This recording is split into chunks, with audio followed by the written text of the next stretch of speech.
مریض کی عیادت کرنا سنت بھی ہے اور ایک مسلمان کا دوسرے مسلمان کے اوپر حق بھی ہے۔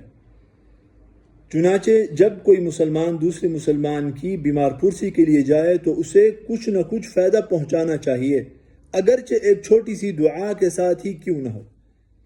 اس لیے تو نبی کریم صلی اللہ علیہ وسلم نے ارشاد فرمایا اذا جاء الرجل يعود مريضا فليقل، کہ جب کوئی بندہ کسی مریض کی بیمار پرسی کے لیے آئے تو اسے یہ دعا دینی چاہیے، اللہم اشف عبدک، اے اللہ اپنے اس بندے کو شفا دے دے، صحت دے دے۔ کیوں؟